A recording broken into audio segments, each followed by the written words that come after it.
When I was a kid, I used to go to after-school lessons to get better at English.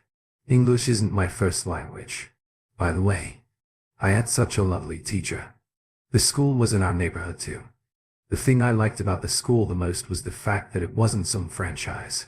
It had a kind of family vibe to it. The cram school fit right in our countryside town. After I graduated from primary school, all students in my age group were rewarded with a summer break trip before we went off to big school. I thought it was going to be some camping trip. But to my surprise, my teacher had rented a villa. It was one which had a perfect view of the ocean as well. Our teacher brought along her daughter too. She was a university student. There were 5 boys and 8 girls on the trip. It was awesome. We had plans for camping on the beach as well as enjoying the villa, which is basically just a massive hotel, which we took care of ourselves anyway. This type of trip is called kashibaso in Japanese. It was just a really cool place. Maybe they used it for training hotel staff or camp counselors, but it was just a great place. The living room faced the sea and it was as if it was built into the cliff face. It gave the most perfect views of the setting sun. In the daytime we played on the beach and in the evening we all pitched in to make dinner together. All the while we did not speak a single word of Japanese, just English pure immersion, and that was fine. After dinner we just relaxed and before we knew it was about 10 p.m. The girls and us boys separated off into our respective rooms. We boys were in a bigishing room and we would be sleeping in one big room. We had sofas and stuff like that in there too. The girls had a bigger room and the cool thing about it was the fact that they had a skylight. Our teacher and our daughter were down the hall in a separate small room. To begin with, us boys were making a racket in our room, but after a while it died down and we must have fallen asleep one by one before I knew it. I must have fallen asleep too. Then I was awoken. The big neon clock on the wall told me it was just after 10. I lay there confused in the dark for a few moments, wondering where I was. Had you ever felt that feeling? Then I heard the reason for which I was awoken. A scream had risen from the girls' room. All of us were really shocked. We thought something terrible had happened. I went straight into the girls' room. There was a girl stood in the middle of the room, crying and pointing to the skylight. Some of the girls had put backs against the walls and others were hugging each other. All of them seemed very frightened. Our teacher burst in shortly after me and asked what was going on, obviously concerned for our well-being, but keeping a calm head on her shoulders. They explained the situation. While the girls were sleeping, 1 or 2 of them had heard this creaky, squeaky kind of noise. One of them said they woke up bleary-eyed, wondering what it was, and looked up. She said that she saw an adult man up against the skylight, rocking it in its frame. He was doing this as quietly as he possibly could, presumably to gain access to the girls' room below. The frame of the window was old and wooden, so it wouldn't have taken much difficulty to knock the very old and very unsafe hook out of the latch. Our teacher grabbed a chair, put it beneath the skylight, stepped on it and checked on the hook. It was nearly out of the latch. A few more shakes and it would be open and the room would have been breached. Our teacher, visibly shaken by this, asked her daughter, the university student, to run downstairs to the phone and call the on-site caretaker. Her daughter came back pale-faced. She couldn't hide her worry. She said to her mom that the phone was dead. When she lifted the receiver there was no sound. Of course this happened before everyone had mobile phones. Then the teacher gathered all us students and addressed us in a group. I'm gonna run to the caretaker's office. I'm gonna lock the door as soon as I leave. I want everyone to stay in the bedroom until I come back. Do you understand, everyone? Just stay in the bedroom and I will be back with a policeman. Until then, do not open the door for anyone. Do you all understand? She grabbed an umbrella and dashed out of the door down the sparsely lit road, leading her daughter in charge of 8 girls and 5 boys, our final line of defense. We all knew that the caretaker's room wasn't exactly close by and it was the other side of the campsite on the beach. We all rushed into the teacher's bedroom and gathered there and nervously awaited her return. The next part of the story comes from my teacher. I recently met up with her and a friend and we spoke about that night. Now that I was an adult, she shared with me the more frightening facts about that night. So from her point of view now, after I dashed out the door, I ran down this narrow path along the coast. It was covered in large stones and rocks. I just aimed for the light of the caretaker's room. It should have only taken about 5 minutes if I ran without stopping.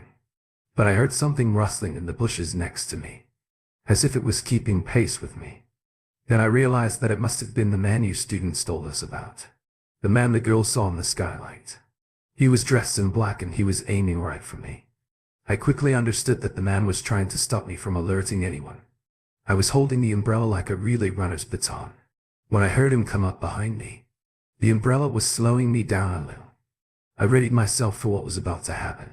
I thought he was about to tackle me to the ground, so I threw the umbrella as hard as I could behind me. It must have surprised him because he hit the floor. I think it hit his shin. I saw my opportunity to put some distance between me and him. Fueled by adrenaline, I made it to the light of the caretaker's room up ahead. I hammered so hard on his window I damn near broke it. He had a strange look on his face, a sort of sense of sudden realization. Did he know something? I didn't care. I needed the phone. I needed the police and I needed to protect you. Students. I was in such a panic I asked him to call for an ambulance. I couldn't stop shaking and I actually forgot the word police. I guess he was so confused. He just handed me the phone. I'd out the police and told him that there was a man trying to break into the villa and we needed a squad car right away.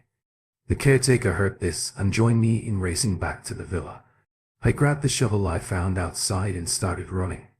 I was pleading with all the known gods that the children were safe. And that's when I saw her again. I'll take over the narrative again here. I heard her frantically unlock the door. At first I thought it was him, but it was our teacher. She burst into the room and I remember her daughter just breaking down and crying. She reassured us all and told us that the police were on their way. Just imagine the pressure her daughter must have had on her shoulders. Still a teenager trying to hold down the fort and protect a bunch of children, with some crazed intruder trying to get in and do God knows what. The police arrived and we were safe. I was told by the teacher on this recent trip to visit her the outcome of what happened. The intruder was the caretaker's son and he was arrested that night. He knew the villa like the back of his hand. He knew how to gain access to the skylight. He knew to cut the phone line by pulling the jack out of the wall outside. It's terrifying when you think about it. What he could have been up to. The campsite and the villa were the property of a local company with a great reputation. By refunding everyone in full, they considered the matter of the suspicious man and the attempted break-in swept under the rug. Unfortunately, they were right. Thinking back on it, the method he used was definitely premeditated. He knew exactly what to do with that skylight. He needed to cut the phone line too. I am certain that this wasn't his first crime. My friend and my teacher are in agreement with me on that point. It's chilling. By the way, the villa is gone now. Only the campsite is still there. My teacher is still in good health. She's got white hair now and her daughter moved to the USA and got married. Thanks to my teacher's quick reactions and bravery. We're all still here today. This happened when I stayed in a cheap hotel in Ueno. I was visiting Tokyo to attend an old friend's wedding. The hotel was only a few minutes walk from the train station. It was just a simple smallish business hotel on the outskirts of the downtown area. Since the hotel was old, the interior design and the room were pretty old. The room key had the old cylinder style lock. I was more used to the modern card key and you don't really see locks like that these days. When I first got into the elevator, I noticed that it creaked and made a heck of a noise. It was also really slow too. When I got into my room I was surprised to see that it was cleaner than I had expected. One downside was that there was this weird musty odor. But I guess that just came with the territory. I didn't care. The room was cheap and clean. I dropped my luggage and lay down on the bed. I heard a rattling noise. As I did must have come from next door. Man, these walls are thin. I thought I called my fiancée to let her know. I arrived safely and this is how the conversation went. To the best of my recollection. I'm here. How's the hotel? I can't really complain. You get what you pay for, right? My partner then fell silent. The conversation felt a bit awkward. What's the matter? Who's in the hotel room with you? I think it's just me. What makes you ask? Well, I'm pretty sure. I just heard another woman's voice. Hey, don't try and freak me out. It's probably just the thin walls. Yeah. Well, you met up with an ex or something. I mean, I wasn't invited to the wedding. Was I? Oh yeah. 'Cause I'm such a big hit with the ladies. Yeah. Don't worry. In the end I managed to joke my way out of this peculiar accusation and we made up. Said our goodnights and things were back to normal again. The hotel room fell silent after the call. It was quite eerie and I felt an unexpected sense of loneliness. It was just a stifling sense of isolation. Like I was the last human on Earth. What had brought this on? Maybe I was spinning too many plates at once. Work. Love life. Planning a wedding, I don't know. This seems like a simple excuse. Though I had never felt like that before or since. That night's sleep wouldn't come. I'm usually the type who can sleep anywhere. As soon as my head hits the pillow, I'm usually out for the count. But not that night. I just felt uncomfortable in every position I lay in. I felt like checking social media sites on my phone. I grabbed it and noticed one of my other apps had been running. The voice memo app. This wasn't that unusual, since I used the app all the time for work, especially in meetings. I must have hit record. By accident. I guess I realized what had been recorded was my conversation with my fiancée. I listened back to it and right before she asked me if anyone was in the room with me, I heard something strange. It sounded like whispering. I definitely heard something. Think though it was. It was something. I turned up the volume and played it back again. I heard a voice. A female voice. I turned up the volume to the max and I couldn't believe what I heard. How is this possible? There was some mindless voice repeating this over and over again. Like some monotone chant. Let's die together. Let's die together. Let's die together. Chills raced up my spine as I heard those words. I held down the voice memo note and hit delete. It was still playing as I was deleting it. As I deleted it off of my phone, I heard this Nishino. It came from inside the room. For sure. Even though it was past midnight. I grabbed my suitcase and ran downstairs. I left the hotel. I got another one. A more modern one. I just had to bite the bullet on the price. Nothing else really came of that night. I guess I can't complain. I spoke to a friend who's into the paranormal and he said it was lucky that I was heading to a wedding. He said that the spirit, if it had attached to me, might have found joy in the celebration of life. He said I should be thankful I wasn't going to a funeral anyways. That's the last time I stayed at a cheap old hotel to save a few bucks. This happened when I was on a business trip with my boss. We had a lot of meetings and business preparation that day. We didn't finish work until around 9 p.m. We had to meet our client in the most remote countryside location to conduct our business, which meant that getting back to our homes would be near impossible. That night I found a restaurant and we had dinner. After dinner I searched on my phone for a hotel near the station. My boss told me to put away my phone and have a drink. He said that in remote locations such as these, there are always available hotels. I went with that. I needed a drink anyway. We finished our drinking at around 11:30 and headed back to what seemed to be the only hotel in a 5-mile radius. And we were in no mood to be traipsing around in the dark looking for other hotels. At least this one was right by the station. I approached the front desk and asked if they had 2 single rooms available for the night. I was surprised when the clerk told me that they only had 1 twin room left. At least it had separate beds. I asked the boss if he was alright sharing the room with me. He looked really disappointed, but agreed. I didn't take it personally. I thought that he was just being this way because he was irritated and that drunk. I checked us and then we headed for the elevator. I was really tired. To be honest, as soon as I got in the room, I just wanted to go to sleep. I didn't turn on the TV or anything. After a while I got into bed and then my boss spoke to me. Hey, have you heard of narcolepsy? What's that? Some kind of new car? I asked. No. It's one of the many sleep disorders. I'm a sufferer of sleep disorders myself. I have terrible bouts of sleep paralysis, and I often have nightmares. He replied, yeah.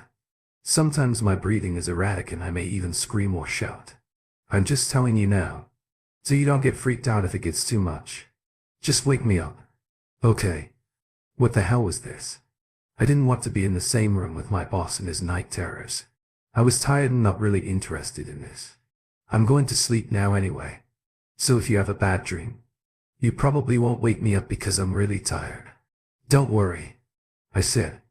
And, as promised, I went to sleep. Almost instantly I woke up abruptly needing the bathroom and I checked my phone. And it was around 10. I looked over to see if my boss was awake and I saw that he was sleeping peacefully on his back. I didn't want to wake him up. So I used my phone's torch to make my way to the bathroom and back to my bed. Just before I hopped back into bed, I thought I'd take another glance at my boss to see if he was doing okay. I wish I hadn't, because he was now smiling. This was incredibly disturbing, especially in the dark, as my boss's mouth hung open an insane grin. And now his eyes were wide open too. I thought that he was awake for a split second. He wasn't. I didn't want to move the muscle. He didn't blink once. His eyes were horrible, like an old painting in a ghost movie. They followed me around the room. Then suddenly his face reverted back to its normal state and his eyes slowly shut. I didn't like this at all, but at least he wasn't grinning at me anymore. I watched him sleep for a few more minutes and thought that he was probably alright. Now the only sound I could hear was the hum of the aircon unit. I was eager to get back to sleep. I didn't want to see him like that again. I couldn't sleep, though his creepy, inane grin just was burned into my mind. Let me try and describe it for you the way I see it in my head. It looked as if he had just died from laughing. I don't know how much time had passed, but I couldn't get back to sleep. And then I had the urge to use the bathroom again. I didn't want to pass by him again, though I couldn't even look at him. I turned and faced the opposite direction and tried to get some sleep. I was trying to sleep for a while, but I just couldn't. Then I heard the sound of walking. The undeniable sound of floorboards creaking. It sounded like someone was walking from one side of the room to the other, and there was only one person in the room with me. Strange, really strange. It's not like anyone could have come in without me knowing. The hotel room was secure and I'd have seen the light from the hallway as the door opens.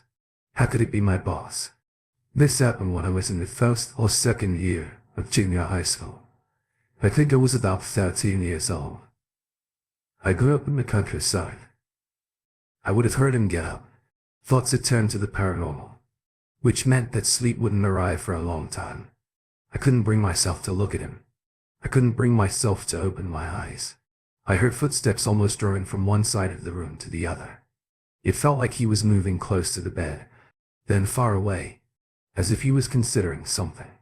Then, backing out at the last second, I started to imagine what he was doing. It was seriously terrifying. What was on his mind? What was he thinking? Was he still asleep? It could only be him, right? It can't be anything else in the room with us. The footsteps slowly approached my bed and stopped. I was at the point where I was about to scream the hotel down. I braced myself and felt a cold hand land on my shoulder. Hey, at this point I did scream. It was all too much. Are you okay? The voice asked. It was my boss. After I calmed down, I explained everything, including the crazy footsteps running around the hotel room which I heard. What's the matter? Did you have a bad dream or did I do something? He asked. I just said that I couldn't sleep and I asked him if it was okay to put the lights on for a while. He didn't mind. He wanted to smoke and we were in a smoking room. I got out my computer and I just played solitaire for a while since I was wide awake. I then searched the net to try and find out a bit of history about the hotel. I found a load of deleted posts on an old message board, but maybe something weird did happen here. I don't know. I went to ask my boss what he thought about the place and if it was giving off any vibes, but he was already asleep. One thing is for sure, though, I don't ever want to share a room with that man again. That was too much so. This happened about 5 or 6 years ago, when we were on a trip. We went to Tokyo, Yokohama and Chiba. The trip was for 2 nights and 3 days. We were staying with a relative in Tokyo. On the first night and on the second night we were going to be staying in a hotel in Yokohama. This all takes place in that hotel in Yokohama. My family consists of mom, dad, me, younger sister, and a very young brother. The hotel had 2 rooms. Mom, dad and my little brother were in one room and me and my sister were in the other. We were going to see Chinatown the next day. I was really looking forward to it. The hotel was nice and it didn't give off any weird vibes. But at one point in the evening the sky went completely gray and I got the strangest feeling that something was about to happen. I remember that clearly. We checked in and our room was on the 9th floor. We dumped our things and had some dinner. I bought some sweets for later. I took a bath and before I knew it was 10 p.m. I got into bed. But for some reason I just couldn't get to sleep. It wasn't the bed or the pillow, and this wasn't my first time in a hotel. I just couldn't sleep. Back then my sister and I were high school students. By the way, I'm only a year older than her, so I couldn't exactly call out to my mom and say, "Mom, I can't sleep." I was never a kid like that. Anyway, I never believed in ghosts. I think horror films are scary. But I think that they are made with that purpose, the purpose to scare. So it's natural to be scared. I don't think ghosts are scary. This happened when I was in the first or second year of junior high school. I think I was about 13 years old. I grew up in the countryside. I believe in ghosts. Man, this introduction has become long-winded. Let me just get back to the story. That night, I think we were all really tired from shopping in Tokyo. My sister was sound asleep by 11. I felt a bit lonely, so I thought I'd turn on the TV. I was idly flipping through the channels to find something interesting to watch, and I landed on some variety show. I noticed that there was a big mirror near the end of the bed, and I was growing curious. It's not a good idea to stare into the mirror this late at night. So I just focused on watching TV and eventually forgot about the mirror. By the time the show ended, it was one and a commercial for some horror film came on. I don't remember the name of it. But in the trailer, a couple were riding on the bus chatting and the woman looked concerned. Then a ghostly face appeared on the window of a passing truck and it scared the woman. Normally I don't get freaked out by commercials for horror films, but this time I was.